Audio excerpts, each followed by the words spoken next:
Welcome back, welcome back, welcome back. This is the Immigration Answer Show. My name is Jim Hacking. Today is Wednesday, June 25th, and this is episode 856 of the show.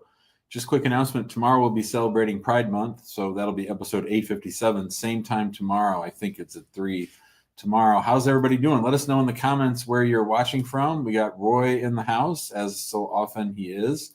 Wisleen is here. Dammy's in Montreal. Traylene says, good afternoon and happy hump day, everyone. Thanks for all you do, Jimbo. Oma asked, does the link change every time? Yes, the link changes every time. So the best thing you can do, Oma, is to text the word show, SHOW, to 314-470-3300. And you'll get a text when we're about to go live. MDDS is saying hello from Qatar, saying there's a rocket show. I bet rocket's going both ways. We got St. Kitts here. We got Islander Jim. Good afternoon, Jim, and the rest of the crew. Nene is here. Hello. Hina is here. Hello, Hina. Thanks for helping. Francisco from Maryland. We got Shauna's here. Big ups from Path Divergence. We got Florida, Atlanta, Hotlanta. Hey, there's our buddy Kofi. Hi, Kofi. How you been, bud? Chris is here. We got TK in Buffalo, New York. I wonder, is it even hot in Buffalo, New York? When I went to Buffalo, it was raining and cold. It wasn't snowing, though, so that's good. I got Los Angeles. Shalis says hi, and does Eunice. All right. What are we going to talk about today? There's something I'm supposed to tell you. Oh, yeah. Remind me at the bottom of the hour, I want to ask you guys a question. At around the half-hour mark, I want to ask you guys. I need your help, actually. All right. Humanitarian parole. Hello. Hello, Jim. Yes. Can you hear me? Go for it. Yeah, so first of all, thank you for everything that you do for the immigrant community. Of course. I have a question for you. So I came in the Biden humanitarian parole. Okay. As you know, this program was cut short. The I-94 shows as expired now. Right. But I have a valid TPS that was supposed to expire in 2026, but it was also cut short. It will be expired in August.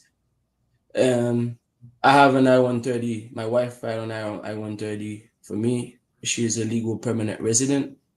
In January this year, it's already current when I checked the visa bulletin.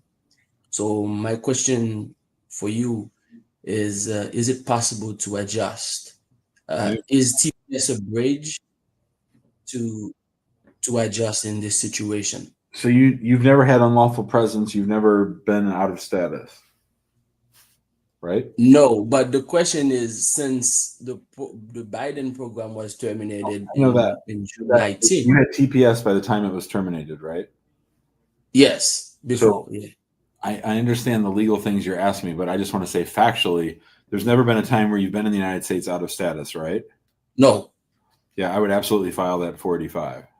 even though my wife is just an LPR, not a citizen. Yeah, now the truth of the matter is, how long has she had her green card? She had a green card for about 10 years. Why is she not applying for citizenship? She tried to apply. She applied actually last year, but she missed a few questions on the civic I'm going to questions. start studying. The best, if she wants to keep her husband safe, the best way to keep her husband safe is to get her citizenship. So yeah, file that thing, and then she's got to start studying, and she should reapply right now and study every day for the next 3 months. Okay. Because you're not going to, even if she applies today, it's current for filing, but the backlog on a green card for F2A is still a couple years. So it won't be until she gets her citizenship, most likely. And then obviously you're in a much safer position. I mean, filing based on marriage to a green card holder is better than nothing, but it's not the best. So she needs her citizenship. That you should spend an hour a day with her getting her ready for that test. That's going to save your butt. Let me ask you this, Jim. So I've heard a few other lawyers on this topic. They say it's a state by state thing. Some states doesn't allow that. For example, Florida, they say Texas will allow this. Would allow what?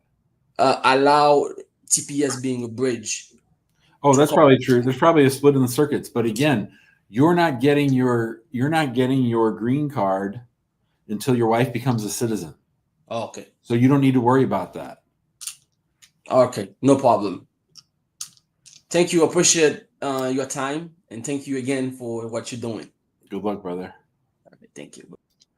Caro's here. Hello, Caro. How you doing? Say hi to your mom for us. Hope you guys are having fun. Shauna says, I'm a U.S. citizen, and I know I can't pass that test. All right, let's do a test.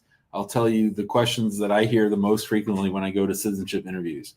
Let's see if you guys can do it. You got to get 6 right out of 10. 6 right. So everybody keeps score for themselves. And then you don't have to put the answers in the comments. Just put your score when we're done. All right. So number 1. What's one right protected by the First Amendment? One right protected by the First Amendment. Number 2, a U.S. senator serves for how many years? A U.S. senator serves for how many years? Number 3.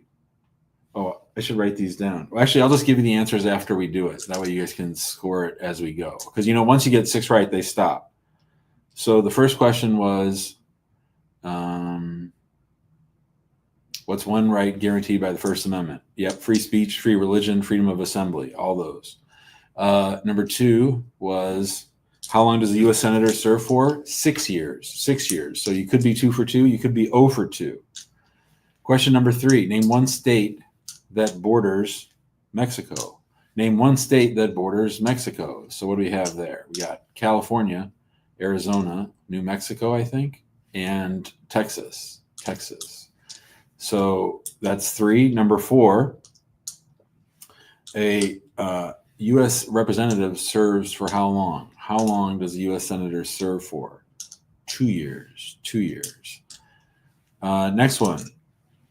Who is the Chief Justice of the Supreme Court? Who is the Chief Justice of the Supreme Court? Answer, John Roberts. John Roberts. So that's 5. So you got to have at least 2 right now if you want to keep going. Otherwise, you're done. Next one, number 6. What happened on September 11th, 2001? What happened on September 11th, 2001? The terrorist attacks. Terrorists attacked New York or Boston or the airport, whatever. So that's number 6. Number 7.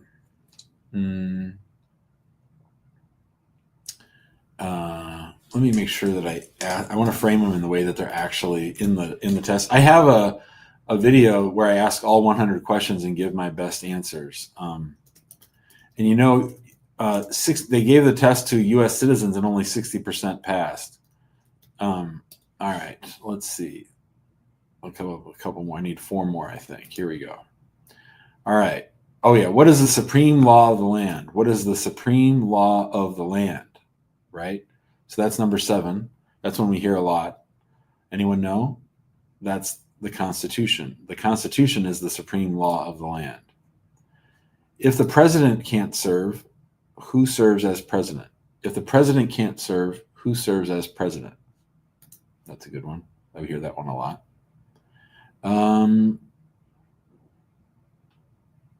What does the judicial branch do? What does the judicial branch do? I've actually never heard him ask that one. We'll skip that one. We got 2 more left.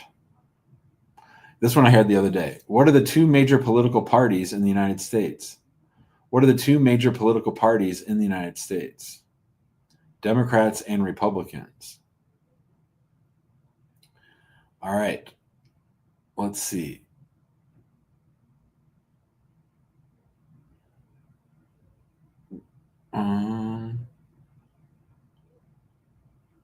Let's see. No, these don't really, they really ask these. These are harder. What did Susan B. Anthony do? What did Susan B. Anthony do? Susan B. Anthony fought for women's rights. Women's rights. So that's 10. So if you got 6 right, you passed. Shauna, how'd you do? I'd be interested to hear. All right. Let's go to Tommy Boy. Hello. Tommy Boy, are you there? I hear something. Tommy Boy is out of here. All right.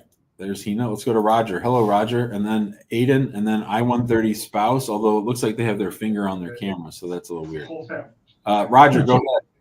Hey, Jim, could you come back to me after the next call? All right, let's go to Aiden. Hello. Hey, Jim. How you doing, man? Good, good.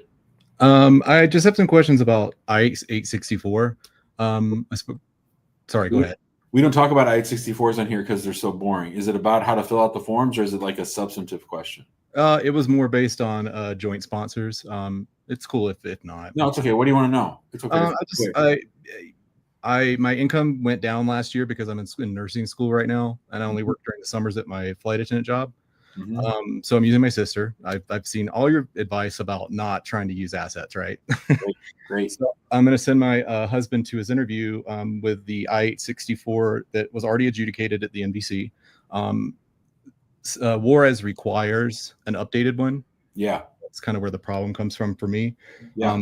Even though I make money, it's like, well, I only worked 3 months because I'm in school. And so I'm using my sister's. I'm only using her income, though, not her husband's. So the plan is to say, because he has a business and he reports a loss, a Schedule C loss. So it's just basically going to be, here's their tax return transcripts. Here's a copy of her W-2s, last 6 months of pay stubs, and base it on that. So people, again, this is one of the reasons I don't talk about I-864s is because they're boring. Number two is because I don't handle them every day, so I don't know all the ins and outs. If Caro's still on here, she might know. But I'm 99% sure that these days, if you want to use someone like your sister, their spouse also has to sign an I-864, I believe, as a household member. Okay, well, we can move on. It's not a big deal. I'll get it figured out for sure. But the other substantive question that I had for you is, so I am a permanent resident in Mexico. My husband's a Mexican citizen, and obviously I'm a U.S. citizen. So being a flight attendant and him being a doctor in Mexico, we plan to go back and forth a lot, and I understand that that is a concern, traveling back and forth. Because of scrutiny at the border with him being a new resident and us wanting to go back and forth. But I don't know how that's going to look for us if it's not really safe for him to leave the country. Like, what is your kind of take on that? Well, I would say in the short term, while we have these nuts running the country, that, you know, to the extent that you can minimize that travel, that's good. I mean, number one, he's going to have to keep track. Once he gets his green card, he's going to have to keep track of all his travel for when he wants to get his citizenship. So just keep that in the back of your mind. If he's traveling with you, I think that cuts down on a lot of problems. I think if you're traveling together, that's also going to put him in a better spot. So I would sort of focus on those two things. Okay. And that makes sense. And it would probably be me going in and out of Mexico more just because I'll commute by air to go operate my flights. But then once he gets his green card, is he coming to move to the United States? He is, but it's a situation where, like, my job allows me to go both places and his job allows extended times off, and that we want to live in the US, but we do want to go back and forth. Well, remember he needs to have at least half the time in the United States as well, and no trips more than 6 months. Yeah, so definitely the 6 month thing, I was like, yeah, forget that. You know, you're going to be going back at least once a month. If we're going to do anything, I don't want you out of the country more than 30 days kind of situation, you know, just until things resolve in 3 years, hopefully. Right. And I, you know, he's going to get a job in the US. Okay. It's just, you know, with this government healthcare system in Mexico, Mm-hmm. It's a lifetime job, you know, so yes, he will be able to take 6, 7, 8 months off from his job, no problem, but he does have to return and sometimes work. Why? So, what's that? Why? Because if he leaves that job, he loses it. He can never work there again for the government. Oh, sorry, I say the government, but it's their socialized healthcare system. Okay. All right. Well, in answer to your earlier question, Caro said, depends on who has the highest income of the two. If your sister has enough income on her own, then she can sign alone. If not, then the husband needs to sign the I-864A as a household member. Perfect. Okay. And that's what we did. And I was just going to include her W-2s and a letter of explanation saying that he's not included and we're not doing an I-64A for him. Cool. Awesome. All right. Thank you so much. Hey, and thanks for the pride shout out. I feel like I should have came on here tomorrow. Oh, that's okay. You can call back and say hi. We're going to have some of our old same-sex clients on the show tomorrow, so it should be fun. Awesome, dude. Thank you so much. I've been with you for 2 years, man. We're almost there. Awesome. See you, Aiden. Let us know how it goes, okay? Yes, sir. Thank you. All right. That was Aiden. Let's go to I-130 spouse. Hello. Hello, how are you? I'm well. How are you doing? Good, thank you so much. So I have question. I filed I-130 on 2021, October 2021. My husband's case right now is at NVZ, but he didn't get any interview yet.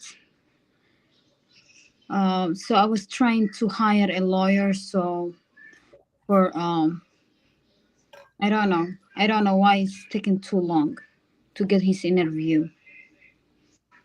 So what country does your husband live in? His case was first he was in Istanbul, Ankara. Then I transferred to Ethiopia, Addis Ababa. Right now his case is in Addis Ababa. What passport does he have? Somali. He's from Somali. Okay. And you're a U.S. citizen or a green card holder? I'm a U.S. citizen. And Okay. we have 2 kids. I had miscarriage last year, and I have 3 years old, and I'm expecting another baby on September. I'm sorry about the miscarriage. Yeah. Oh, when did you file the I-130? 2021. And when did it get approved by USCIS? 2022, the end of 2022. And when did it get documentarily qualified? 2023, in November 22nd, 2023. And then as far as bounce, so when the case, oh, are you there? Are you still there? That was weird. She was off camera and now she's gone. I'll just say this. The motions to dismiss that we've been getting are when we file them before an interview's been scheduled. So I was going to ask her sort of how things got bounced back and forth from different embassies. That probably added some time to it. Plus, Somalia is a country that they're very concerned about. They don't feel like they can do good background checks. So there's that. And so I think you just have to wait. You might want to file a lawsuit, but you might just have to sit tight. I would think 2 years from documented qualified would probably be about when you file a lawsuit. So there you go. Hope that helps without being able to get back to the question. Binad asks, how much do we charge for filing I-751? I believe it's $4,000. I believe it's $4,000 if it's a marriage-based green card 751. I believe it's $4,000. All right. Hina had a couple TikTok questions for me. Sunny, 123. How long is the N400 taking these days? Well, Sunny, believe it or not, we filed an N400 the other day, and the client received an interview notice 14 days after the receipt date for an interview in about 3 weeks. So that one could be 2 months. So some are going fast, most are going slowly, 6 to 8 months. Sammy, talking about my forms on my marriage-based green card. Should I use my maiden name to match passport or my marriage name? My husband is a U.S. citizen and I'm from UK, so I need to update my passport still. I would not mess around with your name, i.e. taking on your spouse's name, until after you become a U.S. citizen. I would use all of your old name stuff. Haroon, how long does it take to get approval for an I-130? I did apply in August 2024 for my wife. She's in Afghanistan. Probably 16 months to get USCIS approve it, then 4 months at NVC, then waiting for an interview in wherever, I guess in Islamabad. That's probably going to be a year and a half. Arnie 3K, my aunt has an interview for her green card on Friday from her citizen son applying for her. Any advice? Well, make sure the son goes, make sure they prove up the relationship. If she has any issues related to inadmissibility, make sure she can answer them. I'd have her review the I-130 and the 45 as often as possible.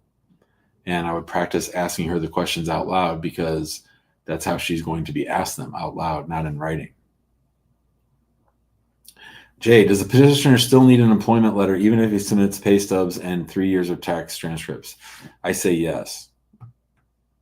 All right. All right, Roger's ready. Go ahead and turn off your camera, Roger. Hello, Roger. Hey, Jim. First and foremost, again, thank you for hosting the show. Yep. Super grateful. So we spoke last time about Samantha and Ben, how they filed the I-751 and they're going through some struggles at the moment. They're going through therapy. There's miscommunication between them and whatnot, and they're trying to work it out. Ben did have some questions. He's the immigrant. So he wanted to know if the worst were to happen and things didn't work out and they just couldn't settle their differences, what would need to happen to the I-751 and how difficult would the I-751 solo be? Certainly still approvable. As I mentioned, I don't think our office has ever had one denied that we refiled like that. But I did want to point out a couple of things because one of our strategies have changed lately on this point, okay? So first of all, tell your friends, I'm sorry things aren't getting better. But we're changing the way that we do it. So what we used to do is withdraw the old 751 and then file a new 751 solo. But now we did that the other day, and our client actually received an acknowledgement of the withdrawal, and they received a notice to appear, like right out of the box. So what we're going to do now is to file a new 751 solo, and when we get the receipt notice back, we're going to notify USCIS that we wish to convert or merge the two and have them adjudicated and never withdraw the original one, right? Now, the spouse, the U.S. citizen, can always withdraw it, right? But it's going to be much better for the foreign national to have a new one on file before the old one gets withdrawn. Makes sense? That makes sense, yeah. And then, of course, the other big question that I always ask people in these situations is the U.S. citizen going to help, to hurt, or to abstain? I don't think they're going to hurt. So it would be either a yellow light or a green light. Hopefully, fingers crossed, it would be a green light. Yeah, I mean, sometimes things calm down and sometimes it's easier for the attorney to get the help from the ex than it is for the foreign national themselves, Right.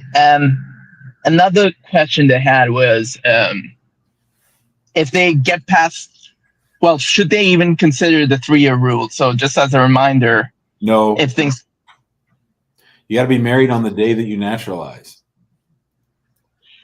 I'm assuming things get better and they're in marital union for the entire 3 years. Yes, they are going to therapy, but if things work out, can they still go under the 3-year rule? Why would they? Why put all that extra pressure on themselves? It's going to be hard enough to get the 751 approved. I don't understand. Yeah. My rule is that if there has been any discord, any fighting, any problems in the marriage, the foreign national is better off focusing on trying to get their 10-year green card than they are trying to get their citizenship, and not to be too cute. I do not like situations where an immigrant who's been fighting with their spouse is then therefore dependent on that spouse to try to get them their citizenship. I'd rather them deal from a position of strength, not weakness. And I don't want USCIS looking around at the marriage if there's problems. Okay, so the fact that they've been sleeping in separate rooms, going to therapy, just go with the 5-year rule. Just don't even think about the 3-year anymore. That's what I should tell them. That's what I'm trying to tell you. Okay. And so the I-751 was filed 9 out of 10 evidence. So was the 485. If USCIS ever asked them in an interview, hey, did you sleep in separate beds, or how would you answer that question? Like, should they give them therapy documents the therapist wrote down? If they ask for a document, should they bring that to the interview? Are you envisioning them going together and acting like everything's okay? That's the worst thing they could do. Not acting if everything is okay. They're going to be genuine regardless what happens. Like they're going to be 100% honest, but if they're still struggling at that point when the interview comes around, should they bring their therapy documents and obviously tell the truth? I think only a moron would go to a 751 interview if the marriage is rocky. I would much rather them file their own and go by themselves. I don't know why. I don't know why you keep trying to play. You did the same thing the last time you called. I don't know why you keep trying to play it both ways. You have to make a fucking decision as to what you're going to do. You're trying to walk this line of having it both ways. At some point, somebody needs to make a decision and say, I'm going for this together, which it doesn't sound like this is going to work, or I'm going to go by myself. So you keep jumping back and forth between, I'm going to go for the 3-year green citizenship. I'm going to go by myself. A decision has to be made at some point. You can't straddle two worlds. And for some reason, you don't get that. For some reason, you keep pushing back on me on that. And I don't know. It's just I don't know what's gonna happen exactly in their future. So I'm trying to figure out whatever may come, whatever curveball may come, how would they deal with it? Well, like let's say things get better, but they're not 100% sure, but things are healing. You know, it's in this middle region. It's not totally bad or totally good. So that's why I'm trying to get your guidance on that. Okay, I get that. And so here's what I'll say to that. Unfortunately, sometimes the foreign national, if they want to stay in the United States, sometimes they have to accelerate that decision-making process so as to be as safe as possible. Does that make sense? So it's either a yes or no, and the foreign national needs and the citizen need to make that decision together. Or the foreign national needs to make it by themselves. And if the decision ends with no, then that means a divorce will happen, and therefore it'll be either it'll turn into an I-751 solo. Correct? What do you do for a living? I work as an engineer. I knew it. That's exactly what I was going to say. You're trying to look at this like if I put in the right calculations, the right output's going to come. We're dealing with USCIS. We're dealing with, this is not a push these buttons and this comes out. I'm trying to make the best of a bad situation. Same. That's exactly what I'm trying to do as well with you. I'm trying to figure it out. So if I'm Ben or whatever the lady's name is, whoever the foreign national is, I am planning for the worst but hoping for the best. So I would have my own 751 ready to go. I'd have all my evidence ready to go, and I would try to. I would say that the foreign national's immigration status is accelerating and taking away the luxury of seeing if the marriage works, because immigration is sort of trumping that. Does that make sense? Like that person doesn't have the luxury of sitting around to see if the marriage is going to work out like they would if both people were U.S. citizens. I think that's what I'm trying to say. Okay. No, I understand. Doesn't have to be black and white. Doesn't have to be today. But at some point, someone has to pick the blue pill or the red pill. Okay, I see. And the very last question. They submitted a 9 out of 10 for the 485 and 751. When they do the solo, if it comes to that, and there's no new evidence except the whole therapy thing, because they aren't texting as they used to, they aren't taking photos, they aren't going on trips,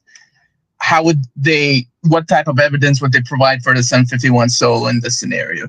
Well, I think most people would understand that if the marriage is falling apart, that they're not going to have as much texting back and forth. I think they might expect there to be some texting back and forth. Yeah. And even if it's texting about the winding down of the marriage, that's evidence, right? Yeah, absolutely. But still, since the time of the filing of the joint 751, there should still be all the regular relationship evidence that's generating. So you would include that.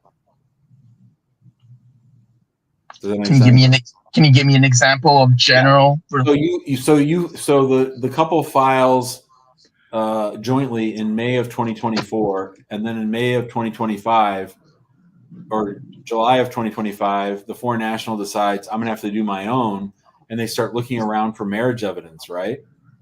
Right. And as you said, they would have their therapy records, they'd have their limited texting, but they would also have all the bank statements that generated from the time that they filed the 751 back in May of 24 till now. So there's still, through the fact that they're not yet divorced, lots of records that are generating, if that makes sense. Okay, it makes sense. And sorry, very last question that popped. In order for the 751 solo to happen, a divorce absolutely needs to happen before the 751 solo, right? Before it can be approved. So you can certainly file it without it. You can file it with the divorce on file and tell them it's on file and it's coming. But in order for it to actually be approved, the 751 has to be, the divorce has to be final. Okay. Those are all my questions. Are they generally doing 751 interviews anymore in general? Yeah, for sure. Okay. My understanding is everyone's getting interviewed. Okay. Makes sense. This was very helpful. I'll let them know. This was super helpful. Thank you, Jim, and thank you for being patient. I'm sorry if I aggravated you. No, and I'm sorry for cussing, but I was just trying to get your attention. You're good, man. You don't need to ever apologize. I knew you were an engineer. See ya. Those engineers, man, they're not like me. I'm so loosey-goosey and subjective and gray and it depends, all that stuff. Man, engineers do not like that shit. That would be a fun video. Engineer versus USCIS. Like they could be superheroes. And I've been watching Superman and Lois, so that's probably why I'm thinking about that. Ha ha ha. All right.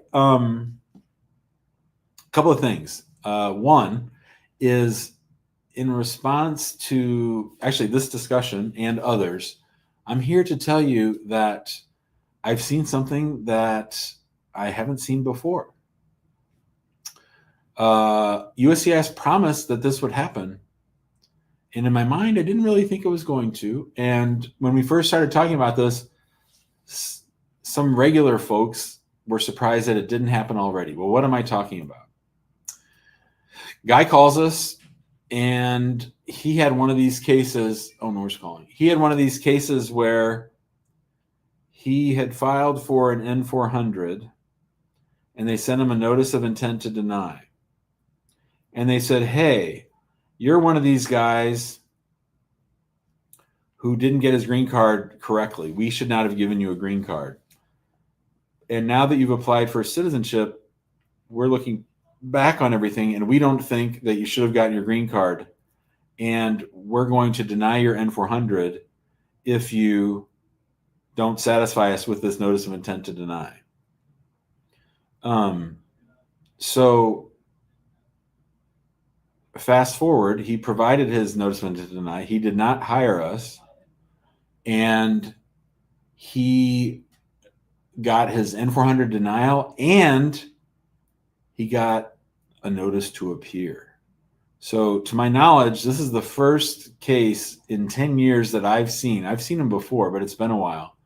First case in 10 years where not only did USCIS deny the N-400, but they also went ahead and put the person in removal proceedings, saying that he never should have gotten his green card in the first place. Now, the silly thing is he's still married to the person that got him his green card, and he's still eligible for adjustment and all that stuff. So it's really sort of dumb that they put him in removal, but it's a lesson to all of us that if we, even for naturalization, get something wrong, or if we're not eligible for the benefit, or as I used to say, that naturalization is the last chance they have to deport you, they are fulfilling their promise of Project 2025 and of in February that they said that they were going to start giving NTAs to everybody, because I even made a little Oprah meme. You get an NTA, you get an NTA, everybody gets an NTA, right? So to that point, he doesn't want to withdraw his 751 until he gets his new one on file. And even then he might get an NTA. So we had a case today. Someone called in the office. They arrived a few months ago. They filed for asylum. They didn't file for asylum. I'm sorry. They did not file for asylum. So check this out. Here's another scary thing that I haven't seen in a while. I need to make some damn videos. N-400 denial. Check this out.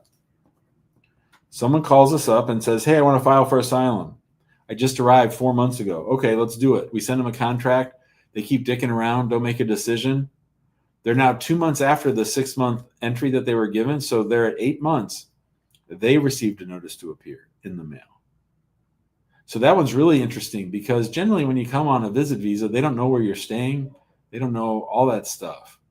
But they sent her a notice to appear. She'd only overstayed her visit visa by 2 months. 2 months. So the NTA printing press is hot and heavy. And so those fools should have filed for asylum a long time ago. They never did. So now they're in removal. Okay, so that's not what I want to talk about. So here, I need everyone's collective advice. Please hear me on TikTok. Please hear me here because we're scratching our heads trying to figure something out. Okay. At our firm, over the last 3 months, it seems that the straightforward marriage-based cases that we used to get a lot of, we're not getting as many. We're getting many more messy cases. And I get that. We're hearing from people whose spouses should have gotten their citizenship years ago so that they could sponsor their out-of-status spouse. But we are seeing very much a spike in messy cases, which we can deal with. I'm not worried about that. What I'm concerned about is we're seeing a decrease in sort of what I would call our straightforward green card cases. Messy, define messy, multiple marriages, long overstay and misrepresentations, entering without inspection. We're not seeing as many. A clean case would be like, I came on a student visa, I married a U.S. citizen, and we're filing for a green card, right? So if you had to guess, why do you think now we'd be getting less of those? Now we're getting a ton of, hey, Jim, we filed on our own, and now we're scared and we want you to take it over. Or we're getting ready for an interview and we want you to come to the interview. So Glenn says, easy cases trying to save money. That could be, certainly, but I think it's something bigger than that because we've seen a sharper decrease in those. I would think that with Trump, that more people would want the protection of having a lawyer. And it could be ChatGPT sort of helping people fill out forms, which sort of scares me even more than those firms that do it or notarios. That's a good point. Fast Track says, I think your reputation as a good lawyer attracts difficult cases. That's true. I think that's true. And so that explains, I'm cool with the spike in hard cases. That part's fine. But I was talking to my intake team today. Fast Track says, I have personally recommended many people to you with messy cases. So that could be. I guess what I'm wondering is, and it's not a complaint, it's just a question. Oh, Carol said, haha, she knows spouse is not really divorced. That's another messy kind of case. Yeah, and maybe a lot of people filed before. That's true. There was a spike. I mean, we had the fee increase last April of 24. But it's even sharper than that. And I just can't understand why we're not hearing as much from people with straightforward cases, because we used to get a lot of those and we're just not getting as many. I'm trying to get my mind around it. It's not a big deal. It's just that they're saying everything that comes through is sort of a headache, and that where it used to be, we had more more clean cases calls about than messy. Now we're getting more messy and less clean. I'm just trying to figure it out. A lot are applying themselves, and some might just decide to return to their home countries. That could be. We're all advocating for you. Thank you, Sean, and getting their name out there. I appreciate that. Lena says lawyers are expensive, so people are using ChatGPT for easy cases. Interesting. Okay, here we go. Now here, Sammy's got a great answer because this is something that we're struggling with. Thank you, Sammy. This is perfect. Hi, Jim. I called your office to start my process, but your fees are a bit high traveling out of state for the interview. Yep, that's a problem. We're trying to get an East Coast lawyer to make those costs less, but that's the thing with everybody, and people aren't as willing to hire you when they know there's an interview and the interview's extra. So that's another one, the out-of-town interviews. That's something we've really had a hard time getting our mind around because we're swamped with interviews. because everybody's getting an interview now. That was a really good point. Thank you, Sammy. King Cato says, I'm using all from far away and it has been amazing. Well, thanks for that. AJ says if they get RFEs and then they don't want to go alone, that's sort of it. I think that's right. Kara says desperate times, desperate measures. I get that. I'm not worried about the spike. I'm more worried a little bit about, UFAM did say you get a lawyer for Trump 1.0. Are the number of easy cases declining or just number of messy cases increasing? I believe both, Glenn. I believe both, but I guess, we could start scoring them on a scale of 1 to 10 and see if that's true. It could just be, obviously you spend a lot more time in deciding whether to take a case when it's messy because you got to think through everything. So maybe it's just a perception more than reality. So that's a good thing too. Marvelous says, I think someone trusts your expertise. I think not everyone has the down payment. Now that's interesting too. This is something Daniel would say. So for those of you who know Daniel and Adela always are advocating for the clients, and the down payments are hard. I think I threw out there a while ago, we usually require $2,500 up front, which is a lot. $2,500 is a lot of money. And the thought was, well, could people start with $1,000 and then maybe pay, like we give them information and the forms they need to get started, and we start the relationship a little earlier, knowing that we're not going to file right away. That's one thing we've been thinking about. Carol says, desperation is not good. Too many mistakes. Shauna says, stop being a straight shooter and good at your job. Well, I think that's true. But I've always said that if I give away all my best information and educate people that those are our best clients, that they recognize our value and they think that all the information I've ever shared is all over the place. So if you want like an organized representation, that's when you actually hire us. So it's sort of hard to compile everything that we've been doing. Daisy says we need a better payment plan. All right. I appreciate it. And they say it's all worth it. Yeah. Sammy says your fees to travel out of state are very high. Yeah. But see, I got to send an attorney on an airplane to another town. They're not working while they're on the plane. And then they're, travel's stressful on our attorneys. I was in 13 states covering some interviews and doing other stuff. 13 states in the month of May. It was a lot. 13 states in 1 month is a lot. And so Sammy says, ready to call back on Monday. Sammy wants us to lower that travel fee. King says, I've heard a lot of people are moving elsewhere. Okay, so Sue says, I think people with clean cases are scared to apply. And people with messy cases. So tell me why people with clean cases are scared to apply. I think that's true. I actually think that is part of the issue. I don't know where that comes from, though. Ms. says accountants, aka fake lawyers, convince people that filing tax is the same as immigration filing. They just charge cheap. Yeah, well, we know about that. Why are people with clean cases scared to file? I would think that they want to get their case on file as quickly as possible to get that protection.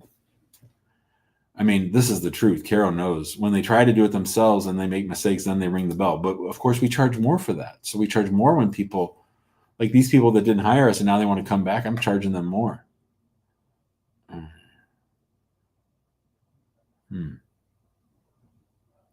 Yeah, so here's one. Aiden wanted to know if we could review their forms. No, we don't review forms, Aiden.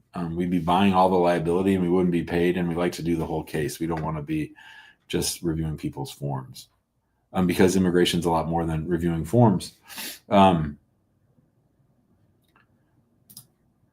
We picked an attorney because of logistics. Your fees are market price. Thank you, Tommy Boy. I appreciate that.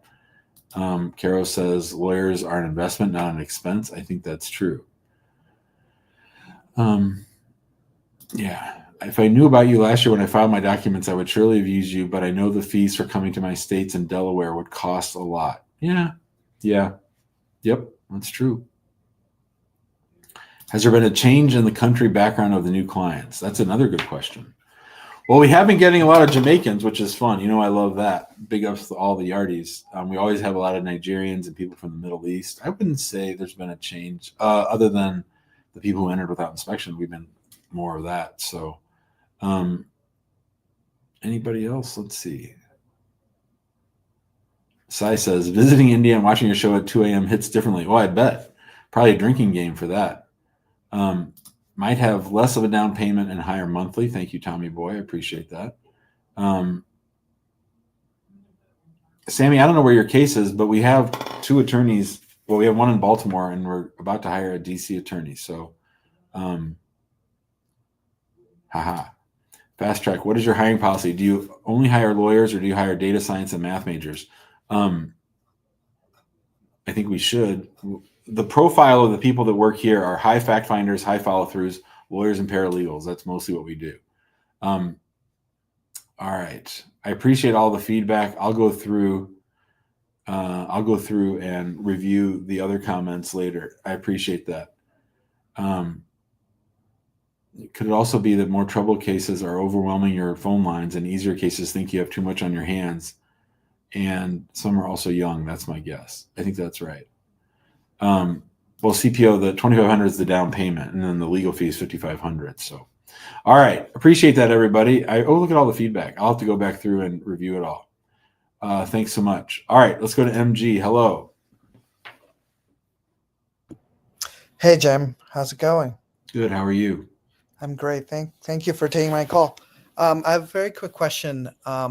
I'm currently on F1 STEM OPT, but my O1 visa has just been approved, so I'm moving to O1. I want to get married to my U.S. citizen fiance in January, and I was wondering if there's any requirement to wait 60 or 90 days after entering the U.S., just like there is in the F1. Yep.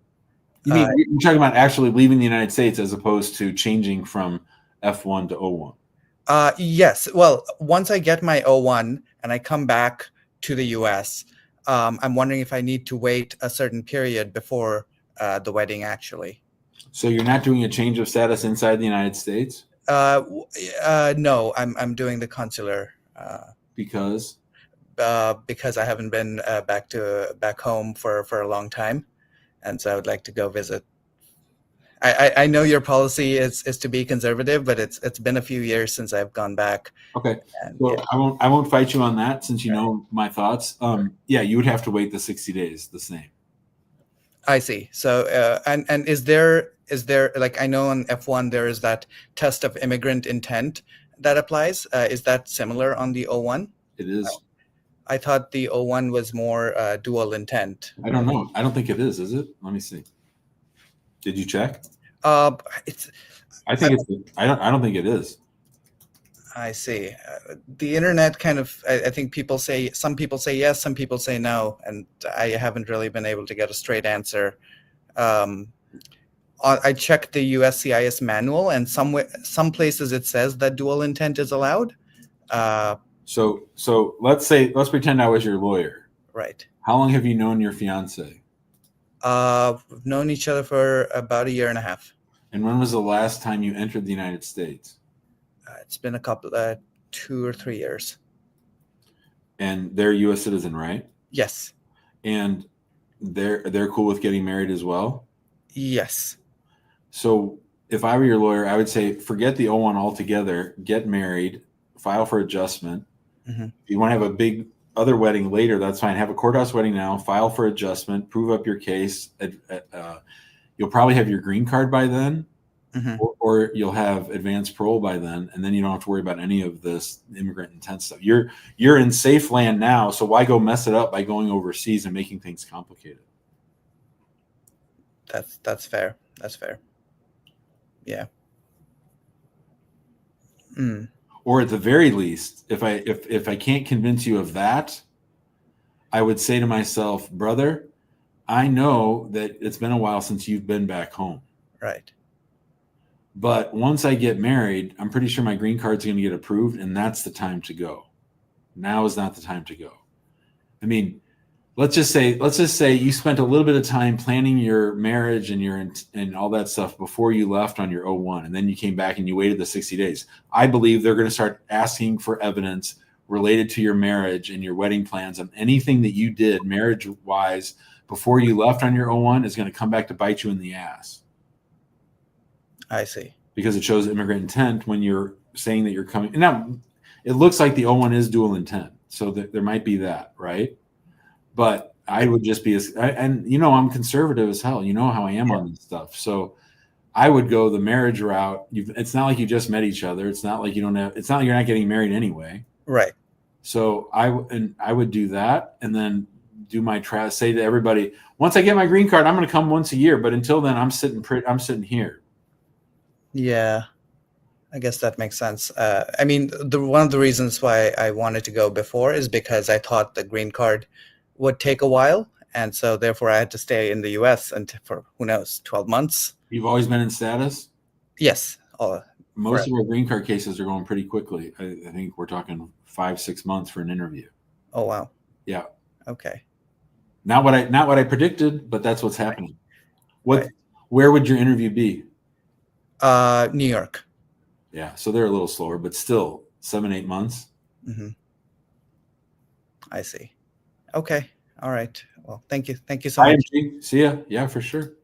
Hina, got some TikTok for me? Let's see. Oh, yes. All right. We got a bunch. Okay, here we go. Ready? TikTok, here we go. Sabrina, I'm going to visit my boyfriend with ESTA. I'm scared they'll think that I want to remain and get married. Advice on what to say. I'm coming to visit my boyfriend. I have a return ticket. I have a job. I have property. I've come before on ESTA. I'm not coming to stay. And then doing what you said. Zaid, CR case at Abu Dhabi. They're working on 1122. Should I move the case to ISB?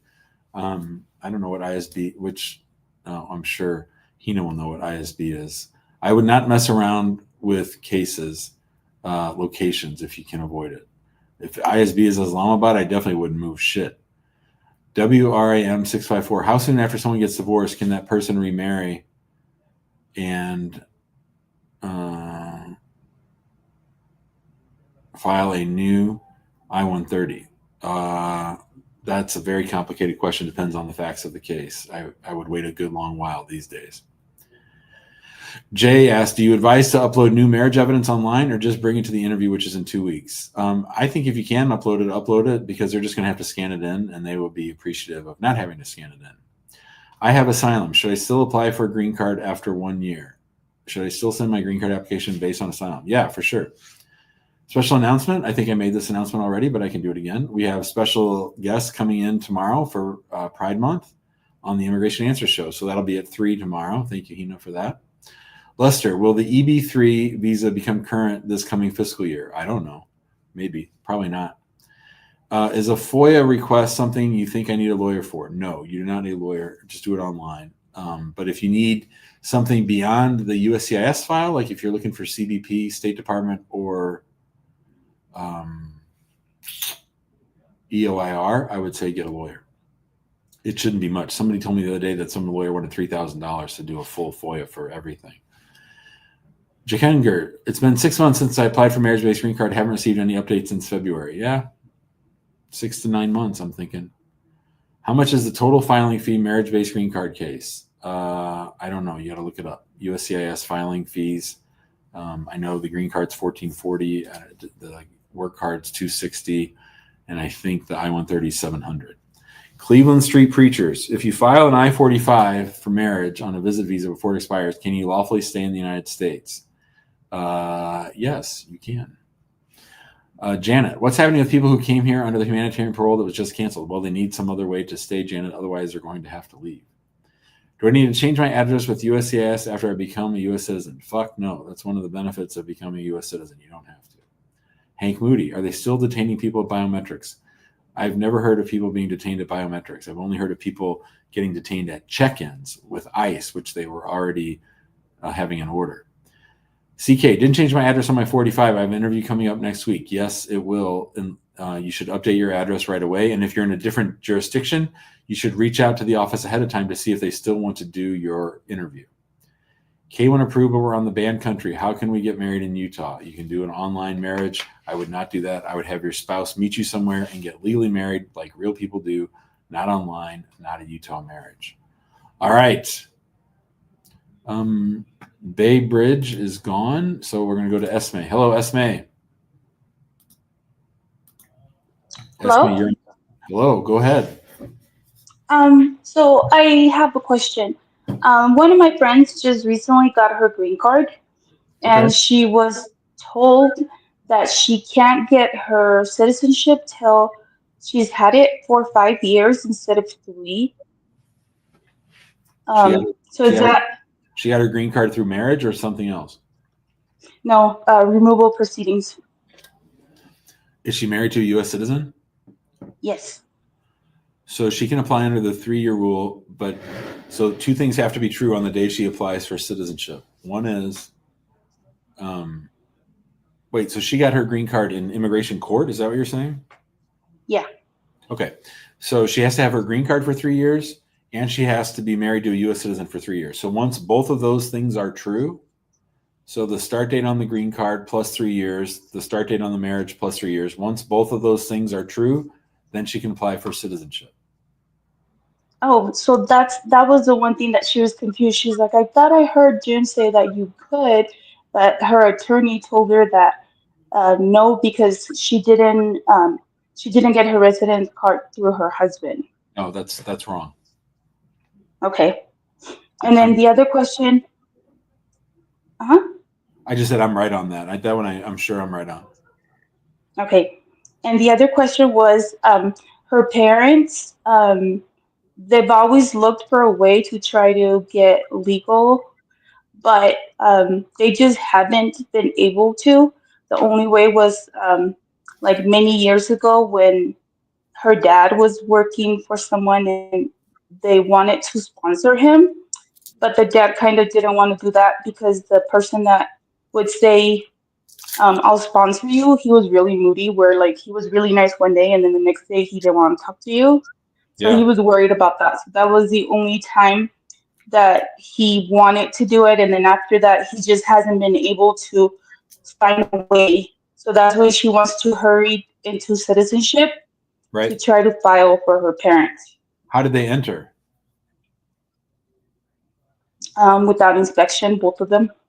Yeah, so that's going to be tough because they're going to need a waiver, and they don't have the right qualifying relative because your waiver for that is the qualifying relative is the spouse or parent of a U.S. citizen. So the kid can't serve as the waiver. So that's going to be tough, even after they get their citizenship. Oh, wow. They have a son that was born here. Same thing. It's the same thing. They need a waiver for the illegal entry and the overstay, and the only qualifying relatives that qualify for that would be if they had a mother, they themselves. So the kid's grandma or grandpa was a U.S. citizen or green card holder. That's it. Otherwise, they can't get the waiver. Oh, wow. So it will be really, really hard for her to try to do that then, even if she wanted. I would say even beyond really, really hard, I would say it would be not approvable. Okay. All right. Okay. That was all my questions. Thank you so much. You got it. All right, everybody. That'll do it for today's show. Like I said, tomorrow we're going to celebrate Pride Month on our show at 3 p.m. tomorrow. 3 p.m. tomorrow, we'll be back. We have some guests on the show, special guests. How about that? I'm excited about that. That'll be fun. And we'll see you then. We love working with same-sex couples. We love working with all kinds of couples. Love is love. Today's show was great. It was fun, Dammy. It was good seeing everybody. Thanks for all the good calls. Yesterday was a lot of sad calls. A lot of sad calls yesterday. So we're glad to be back. We'll be back tomorrow for episode 857. Hina, thanks for your help. Friends of the show, we love your support and we appreciate that. We will see you guys mañana, inshallah. Bye, guys. I'm great about that, other than trying to help people who are in a state of invasion. I mean,